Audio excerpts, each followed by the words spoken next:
Hi everyone, welcome back to chemistry world. Friends, कैसे हैं आप सब। फ्रेंड्स, आज हम केमिकल काइनेटिक्स का हैंड रिटन नोट्स को लेकर आए हैं। आप इसमें देख लीजिए एक बार क्या क्या चीज़ें हैं। देखिए, स्टार्ट करते हैं। सबसे पहले केमिकल काइनेटिक्स का मतलब क्या होता है। ये होता है कि study of rate of reaction. जब आप किसी भी रिएक्शन का रेट के बारे में स्टडी करते हो ना, वही हम केमिकल काइनेटिक्स में पढ़ते हैं। देखिए, रेट ऑफ रिएक्शन क्या होता है कि concentration of concentrate change of concentration of reactant और प्रोडक्ट विद टाइम, यानी कि टाइम के साथ रिएक्टेंट या फिर प्रोडक्ट की कंसंट्रेशन में क्या चेंज आता है, उसे हम क्या कहते हैं, रेट ऑफ रिएक्शन। जैसे एक रिएक्शन ए से बी है, अभी टाइम कुछ नहीं था, पहले ए के रिएक्शन कितने थे, मान लो 10 मोलैरिटीज़ की क्या है, कंसंट्रेशन है, तब प्रोडक्ट कुछ नहीं बना है, ये कितना है, 0। और 2 सेकंड के बाद ये कितना रह गया, 5। इसका मतलब इसमें से 5 डिक्रीज होके ये प्रोडक्ट फॉर्म हो गया है। ठीक है, ऐसे होता है। या फिर आप इसको इन जनरल, पहले कंसंट्रेशन कितनी थी, ए इनिशियल कंसंट्रेशन का मतलब होता है जब टाइम 0 होगा, और टी टाइम पे कितना है, ए में से एक्स कुछ चीज़ निकल चुकी है, वो क्या हुआ, प्रोडक्ट में फॉर्म हो गई। ठीक है, रेट ऑफ रिएक्शन हमेशा हमारा क्या हो जाता है, पॉजिटिव होता है। या फिर हम देखिए ऐसे भी निकाल सकते हैं, rate of reaction D C by D T, या फिर delta C by delta T. और ये डेल्टा सी का मतलब C2 माइनस C1, पहले फाइनल कंसंट्रेशन में से इनिशियल कंसंट्रेशन को माइनस करके। जैसे अगर हम यहीं पे बात करें, पहले कितनी थी, बाद में कितनी है, फाइनल कंसंट्रेशन कितनी है, 5 मोलर, और पहले कितनी थी, 10 मोलर। टाइम पहले बाद में 2 सेकेंड हो गया, पहले 0 था, तो ये 5/2 माइनस में। ठीक है, इतना ये निकालते हैं। फिर आप एक चीज़ देखेंगे, ए से बी और सी, ए प्लस बी मिलके सी प्लस डी प्रोडक्ट बना रहे हैं, तो ये देखिए माइनस साइन कैसे आता है कि ए की कंसंट्रेशन डिक्रीज कर रही है, minus D upon D T. B की भी क्या करेगी, डिक्रीज करेगी, minus D B upon D T. And C और डी की क्या कर रही है, फॉर्म हो रही है ना, तो ये प्लस में आएंगे। अब यूनिट देख लेते हैं, unit of rate of reaction. देखिए, रेट क्या होता है, change in concentration upon change in time, ये होती है। टाइम ऊपर जाएगा तो time inverse, concentration time inverse, ये हो गया। कंसंट्रेशन मोलैरिटी में होगी तो एम कैपिटल एम है, और मोलैलिटी में होगी तो स्मॉल एम है। हमें पता है कंसंट्रेशन मोल पर लीटर था, मोल पर लीटर, और अगर टाइम सेकंड में हो तो ये सेकंड इनवर्स हो गया। ठीक है, लॉ ऑफ मास एक्शन क्या कहता है, देखिए, the rate of which a particular reactant reacts is directly proportional to molar concentration of reactant raise to some power which is called order of the reaction with respect to that particular reactant. देखिए, rate क्या है कि जितने भी concentration है उसकी power n हो जाएगी। ठीक है, कैसे लिखते हैं इसको, ये ए से बी है तो रेट हो जाएगा हमारा ए के कंसंट्रेशन की पावर n। ठीक है, फिर अगर हमारा ए और ये बी ये सब हो तो ए की पावर m और बी की पावर n, और अगर m प्लस n को हम ऐड कर देते हैं तो ये हमारा क्या होती है, ऑर्डर ऑफ रिएक्शन। ठीक है, रिएक्शन का ऑर्डर हो जाएगा। फिर ये अलग अलग भी पूछ सकते हैं कि ए के रिस्पेक्ट में कितना ऑर्डर है और बी के रिस्पेक्ट में कितना ऑर्डर है, फिर टोटल कितना ऑर्डर है। अब देखिए एक्सपेरिमेंटली एक देखते हैं, A+3B मिलके 2C ये फॉर्म करता है। ठीक है, एक रिएक्शन है, या फिर इससे पहले ये तो हम देख चुके हैं। ठीक है, ये तो हम देख चुके हैं, इसके आगे का देखते हैं, जो इम्पोर्टेंट है वही देखेंगे। देखिए, ये वाली चीज़ काफ़ी इम्पोर्टेंट है। अब एक बात देखिए, यहाँ पे कंसंट्रेशन चेंज कर रहे हैं हम, और change in rate of reaction, rate of reaction में क्या चेंज होगा, और तब हम बताएं कि वो रिएक्शन किस ऑर्डर की है। देखिए, अगर आप कंसंट्रेशन को 2 टाइम्स चेंज कर दें, कितना टाइम चेंज कर दें, 2 टाइम्स, और उसके रेट में कोई चेंज ना आए, रेट में कोई भी चेंज ना आए, इसका मतलब रिएक्शन क्या है, वो जीरो ऑर्डर की रिएक्शन है। ऐसा हम कैसे बता रहे हैं, क्योंकि जीरो ऑर्डर रिएक्शन जो होती है हमारी कंसंट्रेशन पे डिपेंड नहीं करती है। ठीक है, अब देखिए आप कितना भी बढ़ाएंगे लेकिन रेट में कोई चेंज नहीं आ रहा है, 2 टाइम करे, 3 टाइम करे, 4 टाइम करे, कोई चेंज नहीं आ रहा है, तो ये कौन सी होती है, order, zero order reaction. Next, अब देखिए, अगर आपने कंसंट्रेशन को 2 टाइम बढ़ाया और आपका रेट ऑफ रिएक्शन पे कितना हो गया, 2 टाइम हो गया, मतलब जितने टाइम बढ़ाया उतना टाइम हो गया। 3 टाइम बढ़ाया तो 3 टाइम्स रेट हो गया, 4 टाइम बढ़ाया तो 4 टाइम हो गया। इसका मतलब आपकी रिएक्शन फर्स्ट ऑर्डर रिएक्शन है। ठीक है, ये होगी हमारी फर्स्ट ऑर्डर। अगर सेम सेम आप ऐसे देख लीजिए, 2 से 2 कैंसिल, कितना बचेगा, 1। फिर आप एक केस और देखिए कि अगर आपने 2 टाइम बढ़ाया है और ये इसका डबल हो गया, ठीक है, मतलब पावर में हो गया, 2 का स्क्वायर 4। अगर आपने 3 टाइम कंसंट्रेशन को बढ़ाया है रिएक्टेंट की, 3 का स्क्वायर कितना होता है, 9, 4 का स्क्वायर कितना होता है 16, तो मतलब आपकी जो रिएक्शन है वो सेकंड ऑर्डर रिएक्शन है। ठीक है, याद रखना है इसको। ये है, देखिए एक ना न्यूमेरिकल है, एक रिएक्शन गिवन है आपको A2 plus B2 gives 2AB। अब इसी रिएक्शन का हमारा रेट क्या हो जाएगा, रेट इज इक्वल्स टू के A2 की पावर A मान लिया हमने और B2 की पावर B मान लिया। तब हमें A और B फाइंड करना है एंड ऑर्डर निकालना है। अब एक्सपेरिमेंटली कुछ डाटा गिवन है A2 के केस में, B2 के केस में, और इसका रेट जब ये 0.2 है और B2 भी 0.2, तब रेट कितना है, इतना। ठीक है, ये एक्सपेरिमेंटल डाटा है। अब देखिए इसके बेसिस पर हमारा रेट कितना होगा, के रेट कांस्टेंट 0.2 की पावर A एंड 0.2 की पावर B। सेम इसके लिए भी R2 रेट है, के 0.1 की पावर A 0.4 की पावर B। ये हो गया। अब देखिए हम क्या करते हैं, इक्वेशन फर्स्ट को थर्ड से डिवाइड कर देते हैं। ऐसा हमने क्यों किया, क्योंकि ये वाली वैल्यू तो ना सेम थी, ये कैंसिल आउट हो जाएगी, के से के भी कैंसिल आउट हो जाएगा। कितना बचा, 0.2 की पावर B एंड 0.4 की पावर B, ये बचा है। ठीक है, R1/R3। अब आप एक बात देखिए कि रेट कितना गिवन है, R1/R3 0.04 है और R3 कितना है 0.08। जब हम इसे सॉल्व करेंगे कितना है हमारा 1/2।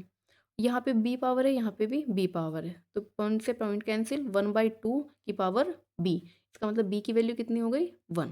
पावर से कंपैरिजन कर लिया, बेस सेम है ना, 1/2 सेम है दोनों में, तो ये पावर क्या होगी equal, B equals to 1। Same equation second को इक्वेशन थर्ड से डिवाइड करते, वो क्यों किया, क्योंकि हमारा ये वाला कैंसिल हो जाएगा। तब 0.1 और 0.2 की ऑल पावर कितनी हो जाएगी A, ये 0.1 ये हो गया A। अब कितनी वैल्यू की 0.014 एंड 0.04, ये कैंसिल, सॉरी R2/R3 है, ये R2/R3, यानी कि इसको इससे डिवाइड किया है। ये भी कितना 1/2 पावर A की वैल्यू कितनी आ गई 1। तो A के रिस्पेक्ट में, A2 के रिस्पेक्ट में फर्स्ट ऑर्डर, B2 के रिस्पेक्ट में फर्स्ट ऑर्डर, ओवरऑल देखी जाएगी तो रिएक्शन कैसी है, ये सेकेंड ऑर्डर रिएक्शन। ठीक है, अब आप ऐसे भी देख सकते थे, अगर हम डायरेक्ट जो हमने अभी देखा था कि कंसंट्रेशन को हम डबल कर रहे हैं या ट्रिपल कर रहे हैं, उसके बेसिस में रेट पे क्या इफेक्ट आ रहा है। देखिए जैसे हम देखेंगे यहाँ से, ये सेम है, देखिए B2 की कंसंट्रेशन सेम है, बट A2 की कंसंट्रेशन कितनी हो गई, डबल हो गई ना, और रेट भी कितना हो गया डबल। जब ये भी डबल ये भी डबल, इसका मतलब फर्स्ट ऑर्डर रिएक्शन है। ठीक है, देख सकते हैं। अब आप यहाँ पे देखिए A2 की हम फर्स्ट और थर्ड में देख रहे हैं, ये भी 0.2 मतलब A2 के में हमने कोई छेड़छाड़ नहीं की है, बट B2 में क्या है, इसकी कंसंट्रेशन डबल है और रेट भी कितना हो गया इसका डबल। इसका मतलब B के रिस्पेक्ट में भी ये सेकंड ऑर्डर है, तो सॉरी फर्स्ट ऑर्डर है, तो A की वैल्यू 1 B की 1, तो टोटल कितना हो जाएगा 2। ठीक है, ऐसे बता सकते हैं। नेक्स्ट हम देखते हैं कि इनके यूनिट कैसे निकालते हैं। देखिए रेट डायरेक्टली प्रोपोर्शनल है कंसंट्रेशन की पावर n, और ये हटाएंगे प्रोपोर्शनल तो के कंसंट्रेशन एन। रेट क्या होता है, concentration upon time, concentration divide में आ गया, तो ये पावर 1 में से n माइनस हो जाएगी और ये टाइम इनवर्स। कंसंट्रेशन हमारी मोल पर लीटर है, उसके बेसिस पे हम निकाल सकते हैं। ठीक है, फॉर्मूला क्या हो जाएगा, देखिए अगर आपकी जीरो ऑर्डर रिएक्शन है तो हमारा n की वैल्यू ये कितनी रखेंगे, n जीरो हो जाएगा, कंसंट्रेशन मोल पर लीटर और पर टाइम, या फिर सेकंड में हो गई अगर टाइम की यूनिट, ऐसे करके हम। और हाँ फर्स्ट ऑर्डर के लिए हम ध्यान रख दें कि 1 में से 1 जाएगा 0, तो ओनली टाइम इनवर्स आएगी फर्स्ट ऑर्डर रिएक्शन। एक बात और ध्यान रखिए कि unit of rate is equals to unit of zero order reaction.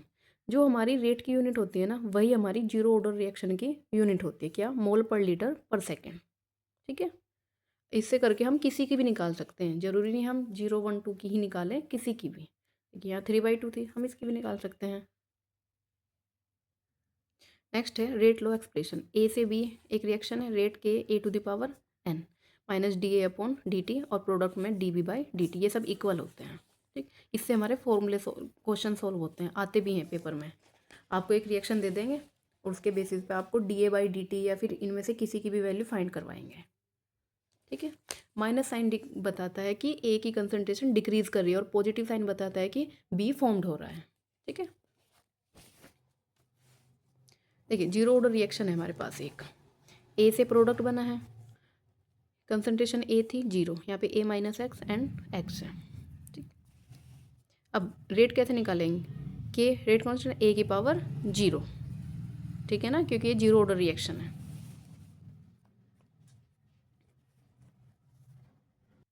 Zero order के लिए बाद में जब हम इंटीग्रेशन कैलकुलेट कर लेते हैं सारी वैल्यूज़ कितनी आती हैं, देखिए ये है जैसे यहाँ पे D X upon D T equals to K note.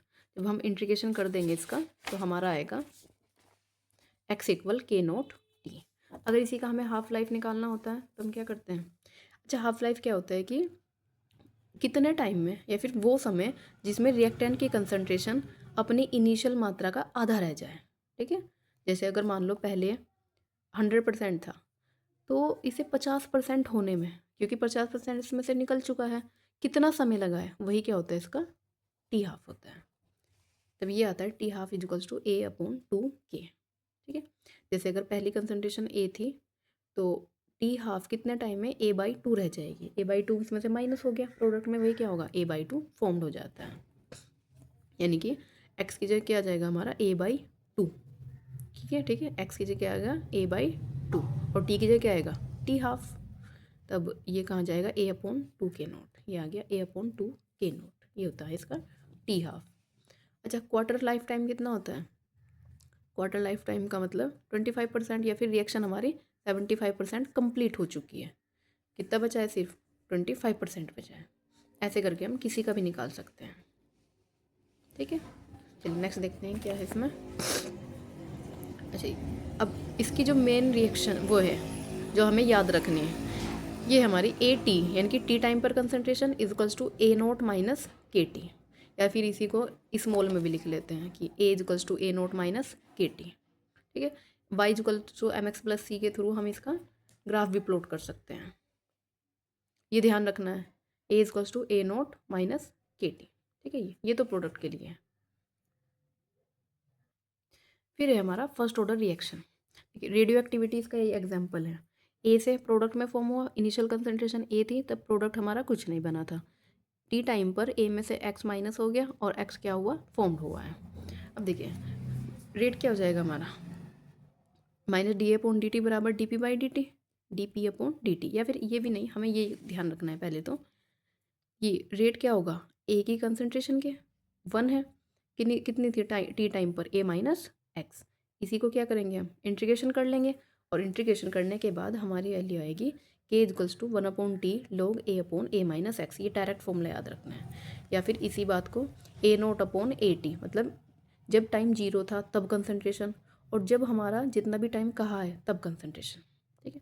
और एक बात आपको ध्यान रखनी है कि फर्स्ट ऑर्डर रिएक्शन ना कभी भी कंप्लीट नहीं होती है, ठीक है। फर्स्ट ऑर्डर रिएक्शन कभी कंप्लीट नहीं होती।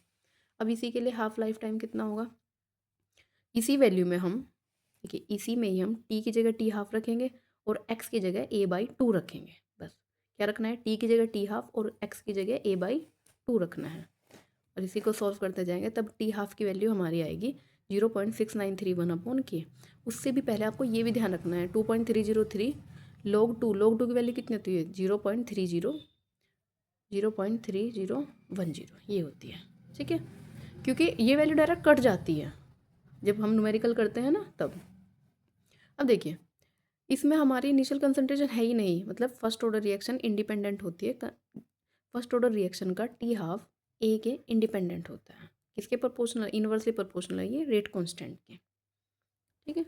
अच्छा अच्छा कंप्लीशन टाइम कहा है, मतलब टी 100% बताना है। टी 100% का मतलब क्या है कि इस एक्स की वैल्यू ए के बराबर हो जाए, अगर इस एक्स की वैल्यू ए के बराबर हो जाएगी तो ए माइनस ए 0, मतलब ये 100% हो जाएगा। तब देखिए हम ना सिर्फ इतनी वैल्यू फाइंड कर रहे हैं, इतना एक्स की वैल्यू ए, तो ये कितना हो गया ए अपॉन 0, मतलब इनफाइनाइट, टी इनफाइनाइट, इसीलिए कहते हैं कि ये रिएक्शन कभी भी कंप्लीट नहीं होती है।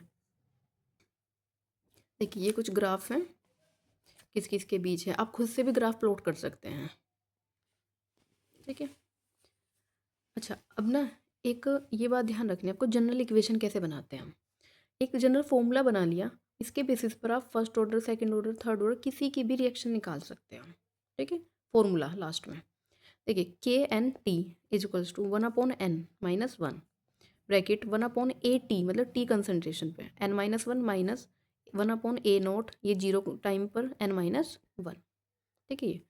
अच्छा एन ऑर्डर के लिए A to the power 1 minus N, A naught की power 1 minus N plus K T N minus 1 हमारी nth ऑर्डर है। उससे पहले आप ये ध्यान रखिए कि nth ऑर्डर है, इनमें से कोई सी भी ध्यान रख सकते हैं, ये सब एक ही है, ठीक है।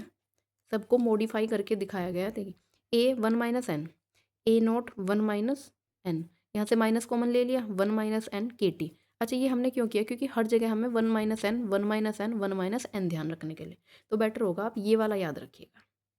जैसे हमें सेकंड ऑर्डर के लिए निकालना है, मतलब एन की वैल्यू कितनी है 2, एन की वैल्यू कितनी रखेंगे हम 2, तब 1 माइनस 2, ये सब में से 2 माइनस कर दिया है, ए टी कंसनट्रेशन पे -1 तो 1 अपॉन ए टी, ये 1 अपॉन ए नोट और ये माइनस में था तो ये हो गया प्लस के टी। देखिए ये डायरेक्ट आ गया, फिर हमें कोई इंटीग्रेशन नहीं करना, कुछ नहीं करना है, सिर्फ हमारा ये आ जाएगा, ठीक है।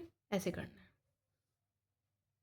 आपको ये फॉर्मूला ध्यान रखना है। एक बार रिपीट करिए, ए टी है ये टी टाइम पर, A to the power 1 minus N is equals to A naught 1 minus N minus 1 minus N bracket में के टी, ये वाला ध्यान रखना है आपको। देखिए ये फॉर्मूला हर किसी पे एप्लीकेबल होगा, सिर्फ फर्स्ट ऑर्डर के लिए एप्लीकेबल नहीं होगा, ठीक है। क्योंकि अगर फर्स्ट ऑर्डर होता तो 1 माइनस 1 जीरो, ये भी जीरो, तब के टी किसके इक्वल होता, ठीक है। सिर्फ फर्स्ट ऑर्डर के लिए एप्लीकेबल नहीं है, बाकी हर किसी के लिए एप्लीकेबल है ये। जैसे जीरो के लिए दिखाना हो तो ये जीरो हो गया, A T is equals to A naught minus K T, ये हमें पता है फॉर्मूला हो जाता है हमारा। देखिए वीडियो काफ़ी लॉन्ग हो गई है, अगर आपको वीडियो पसंद आ रही है तो आप वीडियो को लाइक कीजिए, चैनल को सब्सक्राइब जरूर कीजिएगा। मिलते हैं नेक्स्ट वीडियो में। Thank you so much for watching.